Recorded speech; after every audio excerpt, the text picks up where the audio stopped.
Jeigu mes kalbėsime apie moterų lyderystę tiek Lietuvoje ir tiek pasaulyje, pirmiausia, norėčiau pradėti turbūt nuo pačios sąvokos, kas yra moterų lyderystė.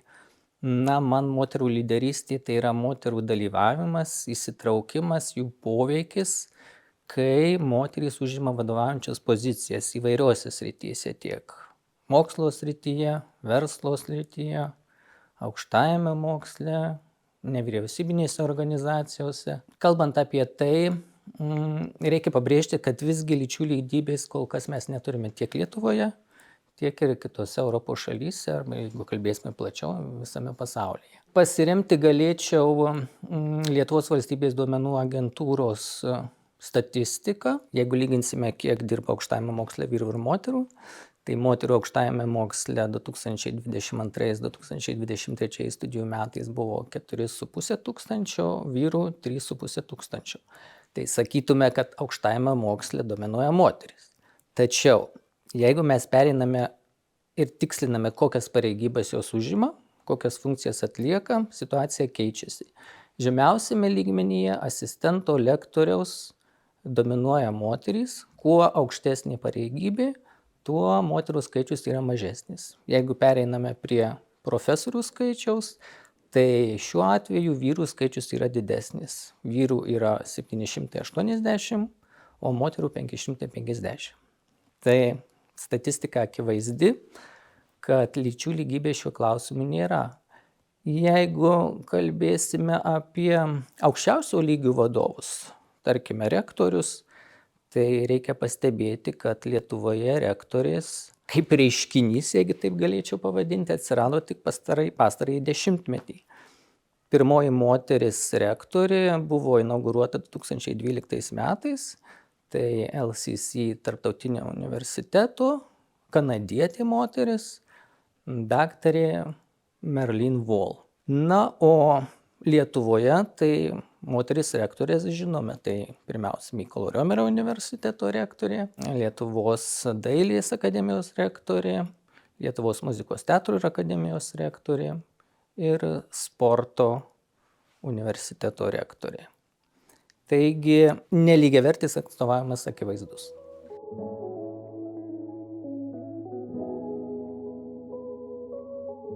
Taip, jeigu kalbėtume apie moterių lyderių poveikį aukštajam mokslui, studijų programom, tai tas poveikis akivaizdus.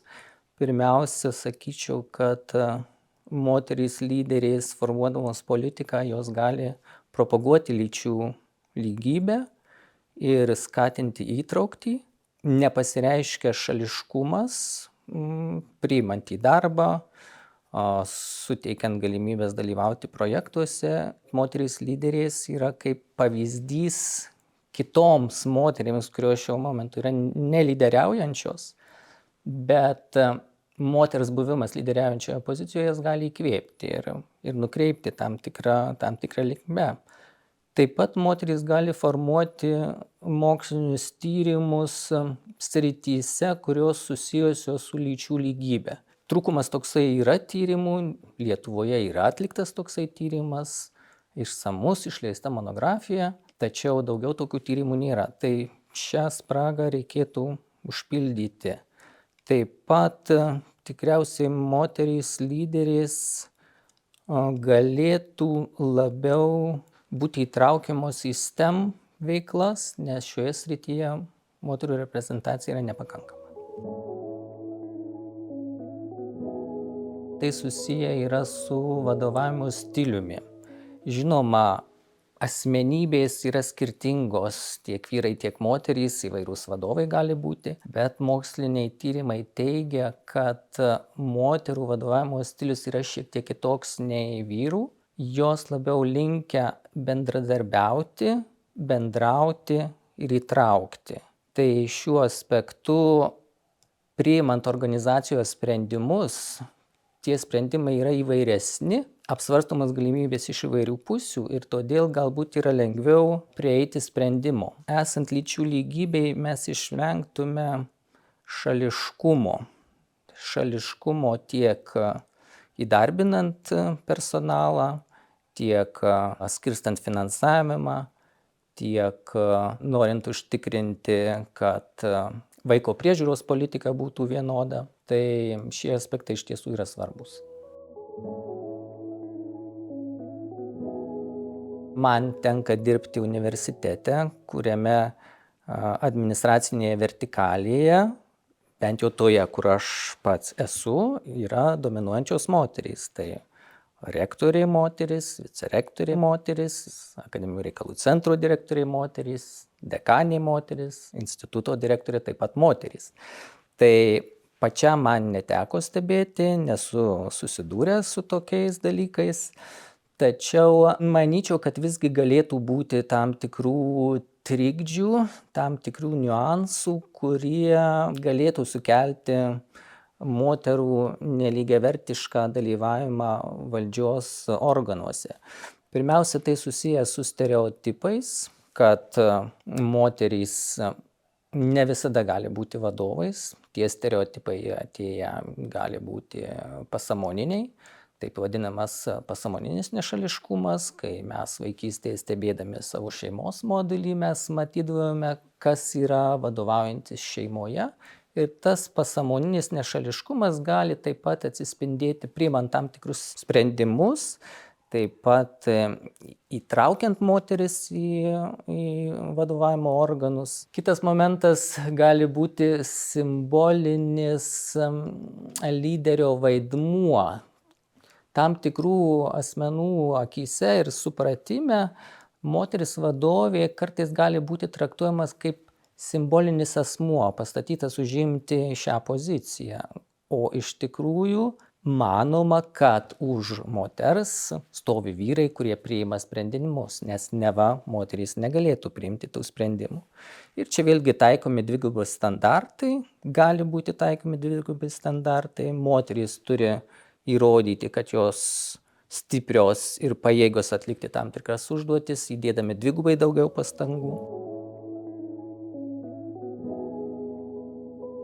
Kadangi akademinė bendruomenė yra visos bendruomenės dalis, viena iš bendruomenės dalių, tai galbūt siūlyčiau užsiimti arba propaguoti tokią edukacinę veiklą, švietėjišką veiklą apie moterų dalyvavimą valdymo organuose, apie moterų lyderystę. Nes kartais trukdo ne tai, kad nėra galimybės, bet peržengiami tam tikri barjerai, tam tikri įsivaizdavimai.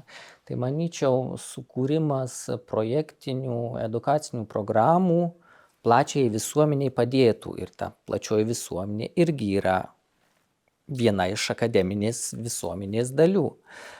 Kitas momentas, tai iš tiesų galbūt reikėtų nustatyti atrankos kriterijus ir į vadovaujančias pozicijas ir atrankos kriterijuose numatyti taip pat lyčių atstovavimo lygybę. Taip vadinamos kvotos, jos iš tiesų ir ES tam tikrose pozicijose galime matyti. Lietuvoje aukščiausiuose valdžios organuose matome taip pat, kad pastaraisiais metais padėtis iš tiesų gerėja ir turime moterį ir vyriausybės vadovę, ir Seimo pirmininkę. Tai padėtis, žinoma, keičiasi. Dar kitas momentas galbūt tas atlyginimo skaidrumas. Visgi tai yra ne paskutinėje vietoje. Paplitęs yra dar tiek ne stereotipas, o gal praktika, kad iš tiesų moterys dažnai uždirba mažiau tose vadovaujančiose pozicijose, nei uždirbtų vyrai užimdami tas pačias pareigas. Dar vienas momentas, manau, kad lyderystę paskatintų moterų įsitraukimas į užsienio organizacijas, dalyvavimas užsienio konferencijose, kurios susiję su lyčių lygybė, moterų lyderystė, dalyvavimas aljansuose, dalyvavimas užsienio rektų konferencijoje. Tai leistų pamatyti tą tarptautinę erdvę ir galbūt atnešti naujo požiūrio, naujų galimybių ir Lietuvoje.